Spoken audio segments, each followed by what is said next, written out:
आज जम्मू कश्मीर के उप मुख्यमंत्री श्री सुरेंद्र चौधरी ने कठुआ के सहार पुल की जानकारी ली, जहां उन्होंने देश की केंद्र सरकार से जम्मू को इस आपदा की घड़ी में मुआवजा देने की बात कही।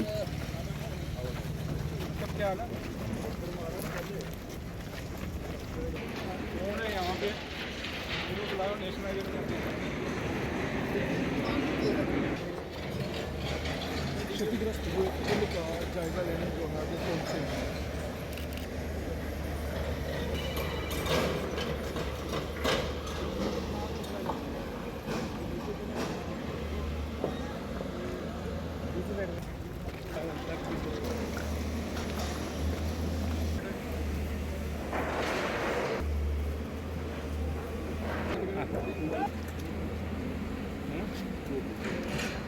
ये हम यहाँ खड़े हैं। ये कौन सा है? नहीं, यहाँ खड़े हैं। ये कौन सा है? हम 2 पे खड़े हैं। ओके। इस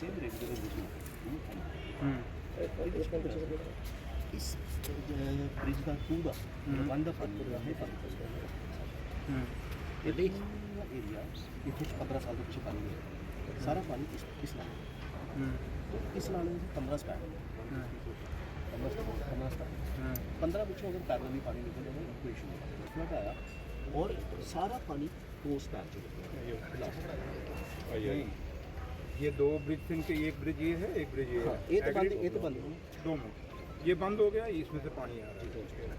पानी चाहे इधर से आता है चाहे इधर से आता है, फ्लो तो इसी में आना नहीं। इधर में आना है पानी अगर इधर आ जाए ये दुआ के साइड वो जो झाड़ियाँ उस पर हैं। 300 मीटर 300 मीटर अच्छा 300 मीटर इधर पानी बंद कितना इधर पानी बिल्कुल नहीं है। पानी बंद वो जैसे ने फ्लैश फ्लड आया है इधर भी पानी इस ब्रिज से आया नहीं। इस नहीं तो तुसी वो पानी फिर कढ़िया क्यों नहीं? उसको कनाल बनानी चाहिए।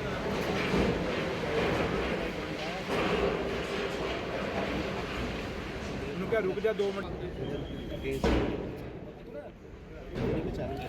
कौन है यहाँ एडमिनिस्ट्रेशन वाले? कहते हैं ये इंक्रोचमेंट है इस इलाके में। क्या क्योंकि ये ब्रिज जो है अब ये पानी पूरा कह रहे हैं इधर से आता है, इसके नीचे पानी जा ही नहीं रहा है। जबकि पहले ये पानी बंद हुआ खोला, लेकिन पहले क्यों नहीं इसको खोला? अगर ये इन्होंने किया था तो आपने किसी को कन्वे किया, आपने चिट्ठी डाली किसी को? किसको डाली? डिवकॉम कौन होता है जी? आपने डीसी को लिखा। देखो मेरी बता पौड़ी पर पौड़ी जाओ। डिवकॉम ने क्या? डिवकॉम क्या है? डिवकॉम मालिक तो नहीं है जम्मू। अगर डिस्ट्रिक्ट का कोई मालिक है, अब बात जो हमने SHO से करनी है हम SSP से करेंगे। आपने यहाँ DC से बात करनी चाहिए थी। DC को चिट्ठी लिखा। अगर आपने ठीक आप क्या हुआ तो ये तो फिर डिवकॉम के खिलाफ, अगर आपने डिवकॉम ने किया तो डिवकॉम के खिलाफ इंक्वायरी होनी चाहिए कि अगर आपने डिवकॉम को इन्फॉर्म किया था तो डिवकॉम ने क्यों नहीं एक्शन लिया? ये पानी क्यों नहीं खोला इधर? अब देखिए कितना नुकसान हो गया है। ये अभी कब बना था? 9-10 में 10 में बना और आई पुल गिर गया। बात तो वही आ गई ना।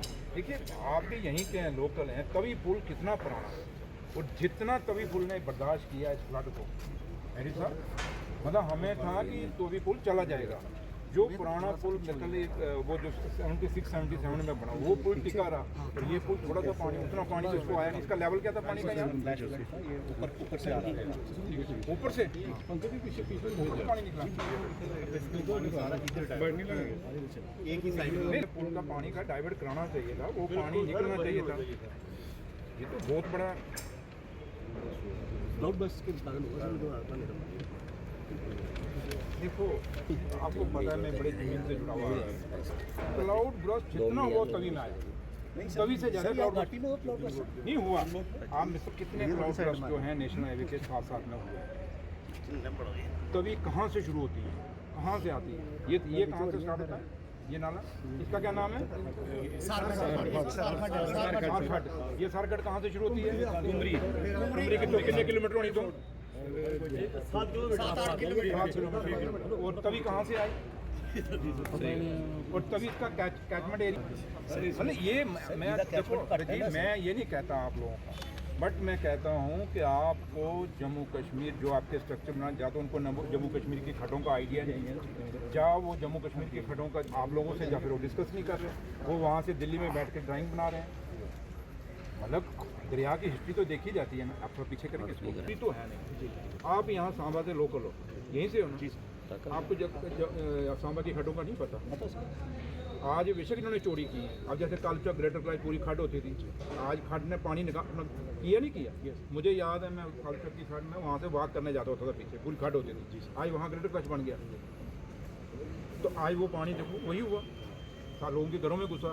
सेम पोजीशन ये है, हमारा ये इलाका है ही हिली एरिया और हिली टेरेन है, और जितनी खड्डें हैं आपने पास्ट हिस्ट्री इनकी देखी नहीं करी कितने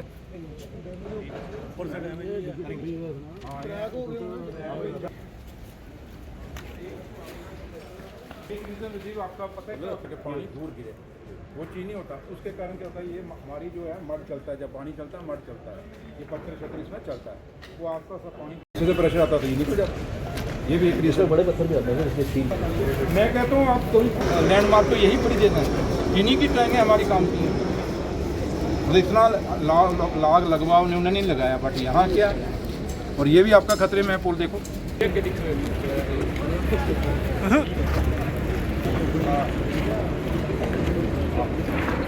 बड़ा विषय ये भी चीज़ बड़ा बहुत बैठा है, भी थोड़ी हिस्ट्री देखनी पीछे गाँव के बुजुर्ग होंगे यार, उधर करते हैं शाम का कराओ नहीं, आप खुद हम पे कराइए अगर आपने रेपुटेशन अपनी, अदरवाइज आपकी रेपुटेशन पूरे जम्मू कश्मीर के अंदर आज की डेट में लोगों का विश्वास उठ गया है। ये सच्चाई है जो मैं आपको कह रहा हूँ।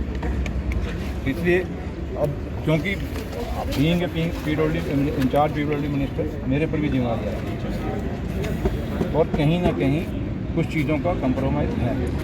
ये चीज़ें चलो मैं आप बुलाऊँगा मीटिंग, वहाँ बातें। ये जम्मू कश्मीर की बदकिस्मती है कि आपदा हम पे आ पड़ी है, और खासकर जम्मू सूबे के अंदर एक बहुत बड़ा नुकसान हुआ है। और आज हमारे लोगों में चाहे गाँव देखें चाहे शहर देखें, हर जगह नुकसान हुआ है। और ये नुकसान इतना भारी है, अगर गाँव में देखें तो लोगों की फसलें खत्म हो गई, लोगों के माल मवेशी खत्म हो गए, लोगों के घर खत्म हो गए। बड़ी मुश्किल से तिनका जोड़ के इन गाँवों में लोगों ने अपने मकान बनाए थे। अगर शहर में देखें, जो डाउन टाउन एरिया है आपका, इलाकों के अंदर वो गरीब लोग जिन्होंने 2-2 मरले के अंदर अपना मकान बनाया था, आज उनका मकान तबाह हो गया। आज गाँव और शहरों की हालत ये है कि लोगों को पीने का पानी नहीं, खाने को रोटी नहीं, पहनने को कपड़ा नहीं, और ना दवाई खा सकते हैं क्योंकि पैसा ही उनके पास नहीं बचा। हर चीज़ इस तूफ़ान के अंदर बह गई है, और ये बड़ी बदकिस्मती है। जैसे हमारे कई बुजुर्ग कहते हैं कि 100 साल बाद ये इतना बड़ा तूफ़ान, आंधी और तूफ़ान जम्मू कश्मीर में आया और ख़ासकर जम्मू में आया है। तो इसलिए जो नुकसान हुआ है इसकी भरपाई की ज़रूरत है। और ऑनरेबल चीफ मिनिस्टर जनाब उमर अब्दुल्ला साहब भी अपना टूर करके गए हैं जम्मू में, और वो क्योंकि चीफ मिनिस्टर हर जगह नहीं पहुंच सकते, उसके बाद उन्होंने मेरी ड्यूटी लगाई। आज मैं कल मैं तवी ब्रिज के चौथे ब्रिज के ऊपर था, फिर बाकी सड़कों पे मैं नारायणा में उन लोगों को भी देखने गया जो माता वैष्णो देवी के चरणों में मारे गए। तो इसलिए ये जो हालात हैं आज जम्मू कश्मीर में बहुत बड़ा नुकसान हुआ है। अगर मैं पीडब्ल्यूडी की खाली डिपार्टमेंट की ही बात करूं तो आज हमारे बहुत सारे पीएमजेएस की सड़कें हमारी ख़त्म हो गई हैं, और हमारी पीडब्ल्यूडी की रोडें ख़त्म हो गई हैं, हमारे ब्रिजेस ख़त्म हो गए, हमारे कलवर्ट, हमारे काजवेज ख़त्म हो गए। अगर मैं एज ए इंडस्ट्री मिनिस्टर बात करूं तो हमारी काफ़ी सारी इंडस्ट्रियों में जो इंडस्ट्री स्टेट्स हैं उनमें पानी घुस गया है, काफ़ी नुकसान हुआ है। इसलिए कोई आदमी इस तूफान से बचा नहीं, चाहे वो किसान है, चाहे वो मजदूर है, चाहे वो शहर का है, चाहे गाँव का है, हर आदमी को नुकसान हुआ है। और लोग फसलें, हमारी खड़ी फसलें ख़त्म हो गई हैं। वो गरीब जो फसलों के ऊपर 6 महीने अपने निकालता था वो फसल ही खत्म हो गई है। सर, लोगों का इतना नुकसान हुआ, इसके लिए जिम्मेदार कौन है? पानी प्रशासन है, उमर अब्दुल्ला सरकार है, कौन है इसके लिए? तो लिहाजा ये जो बारिश हुई, जो सब कुछ हुआ, नुकसान हुआ, तो इसलिए आज मैं अपनी हिंदुस्तान की सरकार और हिंदुस्तान के होम मिनिस्टर साहब से और हिंदुस्तान के प्राइम मिनिस्टर साहब से ये रिक्वेस्ट करूँगा कि 2014 में कश्मीर में जब फ्लड आया था उस समय भी हिंदुस्तान के अंदर मोदी सरकार थी और जम्मू कश्मीर के अंदर पीडीपी और बीजेपी की सरकार थी। उस समय दिल्ली की सरकार ने 80,000 करोड़ रुपए का पैकेज पीडीपी और बीजेपी के लोगों को दिया था, सरकार को दिया था। वो जो कश्मीर में उसमें तूफान आया था, जो सैलाब आया था, अब वो जो पैसा था जो दिल्ली की सरकार ने दिया, उस समय की सरकार ने कहाँ बांटा, कहाँ नहीं बांटा, वो लोगों को पैसा मिला नहीं। आज भी आप कश्मीर में जाएं तो पैसा नहीं मिला। लेकिन जहाँ तक उमर अब्दुल्ला सरकार का है, हम मोदी साहब से यही अपील करेंगे कि उस समय कश्मीर में जब सैलाब आया था तो आपने 80,000 करोड़ का आपने वहाँ पैसा दिया था, और आज हम उम्मीद करते हैं कि जम्मू में उससे भी ज़्यादा नुकसान हुआ है, क्योंकि जम्मू पहाड़ी नाले आते हैं, वहाँ जेलम है पहाड़ी नाला नहीं, यहाँ पहाड़ी नाले आते हैं और पहाड़ी नाले के आगे जो चीज़ आई वो सारी चीज़ें बह के चली गई हैं। इसलिए यहाँ 80,000 करोड़ से भी ज़्यादा बड़े पैकेज की ज़रूरत है, और वो पैकेज इस तरीके का हो कि वो लोगों के सीधा यहाँ से मुआवजे बने और सीधा उनके खाते में आए, ताकि उसमें कोई चोर बाजारी ना हो सके। और इसलिए आज मैं प्राइम मिनिस्टर साहब से, आप लोगों के चैनल के माध्यम से अपील करता हूं कि क्योंकि जम्मू कश्मीर को हमेशा आज़ादी के बाद आज तक दिल्ली की सरकारों ने ही मदद की है, पैसा दिया है, फंडिंग किया है, तब जाके जम्मू कश्मीर इतना यहाँ के खड़ा हुआ था। तो इसलिए उम्मीद करेंगे कि जो पैसा 2014 में 15 में मोदी सरकार ने कश्मीर के लिए दिया था, उससे दुगना पैसा जो है मुआवजे के रूप में जम्मू के सूबे के लोगों को देंगे। और जम्मू के जो भी बीजेपी के एमएलए हैं, मैं उनसे भी कहूँगा, आप खाली फ़ोटो मत खिंचवाइए लोगों के घरों में, आप सारे दिल्ली इकट्ठे होके जाइए और वहाँ जाके बात रखिए प्राइम मिनिस्टर साहब से, होम मिनिस्टर साहब से, उनसे अपील करिए कि आज जो पहले जो 2014-15 में जो आपने मुआवजा 80,000 करोड़ का दिया था, उसके दुगना मुआवजा जम्मू सूबे के दीजिए, क्योंकि जम्मू के अंदर आज जम्मू के लोगों ने बहुत भारी विश्वास करके बीजेपी के एमएलओ पे अपना विश्वास जताया हुआ है, इसलिए उनकी जिम्मेदारी पड़ती है। हाँ, जहाँ तक उमर अब्दुल्ला सरकार की बात है, उमर साहब ये पूरा खाका तैयार कर रहे हैं, पूरे मुआवजे की ऑफिसरों की ड्यूटी लगी है, हर सेक्टर की, चाहे वो फार्मर्स की है, चाहे बिजनेसमैन की है, या छोटे बड़े गरीब लोगों का, सारे मुआवजों का डिटेल मांग रहे हैं, वो हम अपनी सरकार की तरफ से भेजेंगे। लेकिन बीजेपी के जो एमएलए हैं उनकी बहुत बड़ी जिम्मेदारी है, एलओपी साहब की बहुत बड़ी जिम्मेदारी है। जैसे पंजाब के चीफ मिनिस्टर ने अपनी सैलरी है वो डोनेट कर दी हुई है, क्या नेशनल कॉन्फ्रेंस के जो एमएलए मिनिस्टर है वो अपनी सैलरी एक महीने की डोनेट एक बंदा पूछेंगे, मैं जवाब दूंगा ना। सर पंजाब के चीफ मिनिस्टर ने जो अपनी सैलरी है एक महीने की डोनेट की है उनके मंत्रियों ने, क्या नेशनल, आपने बीजेपी के ऊपर सवाल उठाया, क्या नेशनल कॉन्फ्रेंस के विधायक, मंत्री या चीफ मिनिस्टर अपनी एक महीने की सैलरी जो बाढ़ प्रभावित लोगों को देंगे? जम्मू में जो कहना नहीं चाहिए, यही बदकिस्मती है जम्मू के पत्रकारिता की, को दे दो। बात ये है क्या एक एमएलए की सैलरी देने से क्या ये जितना बड़ा नुकसान हुआ है, ये एक ब्रिज नहीं बन सकता भैया? सवाल वो खड़ा करिए जिसका कोई मकसद निकले। अरे सुनिए भैया, अगर आप बात वो पूछ के सवाल पूछोगे, मैं सैलरी किसी काटने की या मुलाजमों की सैलरी या एमएलए की सैलरी या काटने की जरूरत नहीं है। यहाँ एक बहुत बड़े पैकेज की जरूरत है। जहाँ तक आप बात करते हैं सरकार की, उमर अब्दुल्ला सरकार ने, उमर साहब ने परसों आके हर डीसी को 10-10 करोड़ रुपया दे दिया है कि जो इमरजेंसी बेस पे आप लोगों को मदद करिए। जो लोगों के घर में मलबे पड़े हुए हैं, जो लोगों को दवाई के लिए, रोटी के लिए पैसे चाहिए, इलाज के लिए पैसे चाहिए, उनको मदद करिए। उसके लिए 10-10 करोड़ रुपया दे दिया है। और उमर साहब ने जो लोग माता वैष्णो देवी के चरणों में मारे गए, उनको 6-6 हज़ार रुपया, 6 लाख रुपया उन्होंने अपने फंड में से दिया है। 6 लाख किसी की जान की कोई कीमत नहीं है। जो मर गया बेचारा, उसको 6 लाख दे के क्या करोगे? उस परिवार को क्या करोगे? यहाँ करोड़ों रुपए की कीमत नहीं, अरबों रुपए की जान की कीमत नहीं। लेकिन फिर भी उमर अब्दुल्ला सरकार का जितना फर्ज बन रहा है हम निभा रहे हैं। अगर डिप्टी चीफ मिनिस्टर यहाँ पे आया है, मैं फोटो खिंचाने नहीं आया मेरे भाई, मैं एक्शन लेने आया हूँ। और मैं आपके सामने डिटेल में नीचे क्यों उतरा हूँ, मैं नीचे जाके देखना चाहता हूँ जमीन में फॉल्ट कहाँ पे हुआ। जैसे जो सवाल आप कर रहे हो, फॉल्ट कहाँ पे है सर? क्या इंक्रोचमेंट, अतिक्रमण भी इसके पीछे एक वजह है सर? क्या देखते हैं? अंधाधुंध पेड़ों की कटाई और अतिक्रमण एक वजह सर? इलीगल माइनिंग का भी मुद्दा बड़ा चला है। सर मेरा सवाल होगी, बजट मिलेगा नहीं मिलेगा कल की बात है।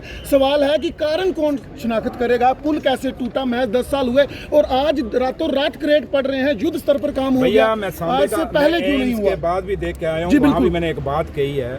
और ये बात मत सोचिए मैं यहाँ के, क्योंकि मैं डिप्टी चीफ मिनिस्टर तो हूँ जम्मू कश्मीर, बट मैं इंचार्ज मिनिस्टर पीडब्ल्यूडी हूँ। बिल्कुल, मैं नीचे उतरा हूँ, कारण जानने के लिए उतरा हूँ। और मैं ये समझ सकता हूँ कि आज नेशनल हाईवे अथॉरिटी का अपनी पहचान भी खतरे में पड़ी हुई है।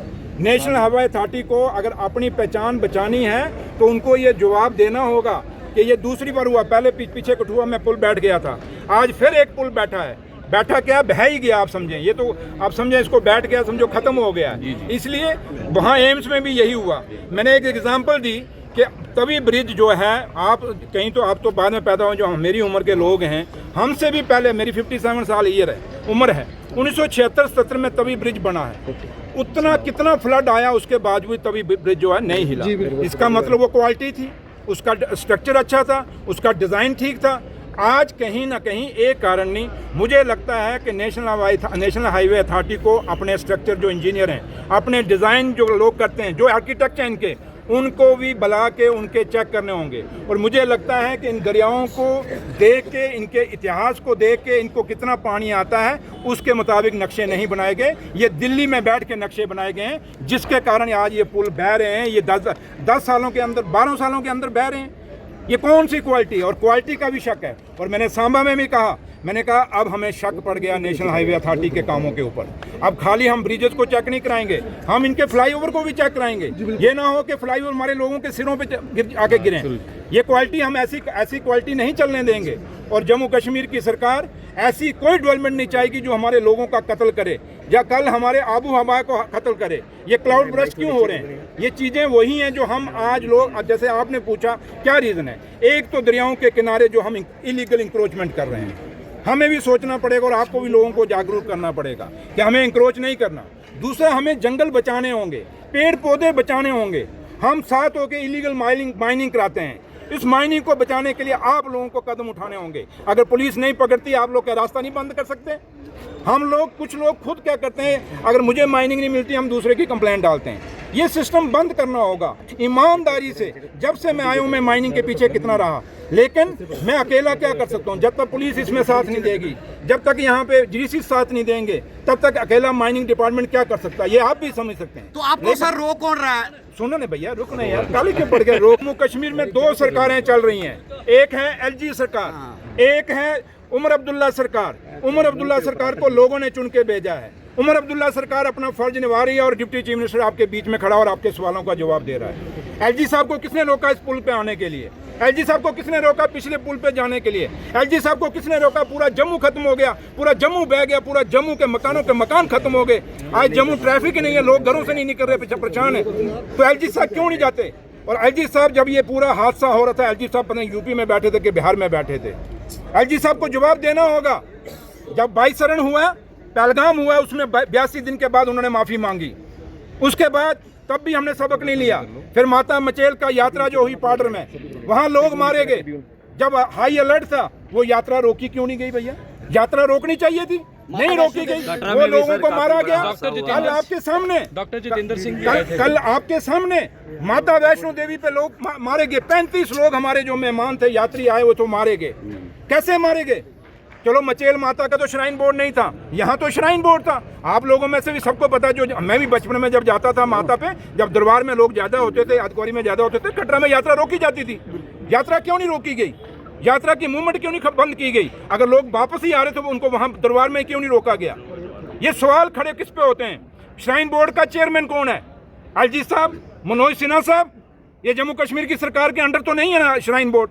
अगर श्राइन बोर्ड एलजी साहब आपके अंडर है, आपने क्यों नहीं रोकी? अगर आप यूपी बिहार में बैठे थे तो आपने आके कम से कम अपने चीफ एग्जीक्यूटिव को फोन कर देना था, जो माता श्राइन बोर्ड का है, उससे रुकवाएं, क्यों नहीं रोकी गई? एक बहुत बड़ा सवाल है। इसके अंदर ऑनरेबल प्राइम मिनिस्टर साहब और होम मिनिस्टर साहब को इंटरफेयर करना पड़ेगा। ये थोड़ा है कि 22 शरण हो जाएगा, एलजी साहब माफ़ी मांग लेंगे, आपका माता मचेल की यात्रा होगी तो माफ़ी मांग लेंगे, यहाँ पे वैष्णो देवी हो जाएगी तो अफसोस करके माफ़ी मांग लें। एलजी साहब कितनी माफ़ियाँ मांगोगे? जम्मू कश्मीर को एक ही सरकार चाहिए, यहाँ 2 सरकारें नहीं चाहिए। यहाँ वही सरकार चाहिए जो लोगों ने चुन के भेजी है, और वो उमर अब्दुल्ला सरकार। और तब हमारी अकाउंटेबिलिटी फिक्स होती है। इसलिए मैं आप लोगों से अपील करूंगा कि हमें वो सवाल पूछने चाहिए जिससे लोगों का बेहतरी हो। हमें टीका टाकी नहीं। मैं जो राहत कब तक मिलेगी? मैं वही कह रहा हूँ, मैं टीका टाकी करेंगे तो मैं भी कर सकता हूँ, लेकिन मैं हर वो बात कह रहा हूँ जिससे मेरे लोगों को फायदा होगा। और बायसा तभी होगा कि जब अब जहाँ तक फिलहाल हमारा सरकार का पहला काम था रेस्क्यू करना, रेस्क्यू हमने किया। और मैं इसके लिए आप मीडिया के लोगों को बड़ा धन्यवाद करता हूं। लोग कहते हैं एडमिनिस्ट्रेशन ने निकाले, नहीं, ये मीडिया के लोगों ने लोगों को चिन्हित किया, फिर उसके बाद एडमिनिस्ट्रेशन पहुंची है, और उसके बाद जाके इन्होंने अपने फोटो खिंचवाए हैं। मैं नहीं कहता सारे अफसर ऐसे हैं, कुछ अच्छे अफसर हैं जिनकी हम तारीफ करते हैं, जिन्होंने इसमें काम किया है। इसलिए आपका भी बहुत बड़ा रोल है इस रेस्क्यू ऑपरेशन में। पहले था हमारा रेस्क्यू करना था, रेस्क्यू किया, अब रिहेबिलिटेशन की बात है। उसके लिए मैंने कहा 10 करोड़ रुपया सीएम साहब ने दिया सारे डीसीज को, वो करेंगे। अब रही मुआवजे और पैकेज की बात, क्योंकि आपको पता है जम्मू कश्मीर यूटी है, ये स्टेट नहीं है। यूटी के रिसोर्सेज रिसोर्सेज अपने हैं, स्टेट के अपने हैं, तभी तो हम बार बार स्टेट मांगते हैं। तो इसलिए अब दिल्ली की सरकार, ऑनरेबल प्राइम मिनिस्टर साहब और होम मिनिस्टर साहब की बहुत बड़ी जिम्मेदारी है, इसको नेशनल डिजास्टर का दर्जा देना चाहिए और एक बहुत बड़ा पैकेज जो है वो जम्मू को देना चाहिए, जिससे जम्मू दोबारा अपने पैरों पे खड़ा हो सके और इन लोगों का भला हो सके। वो गरीब जो दिहाड़ी लगा के अपने मकान बनाए और अपनी रोजी रोटी चलाए। Thank you.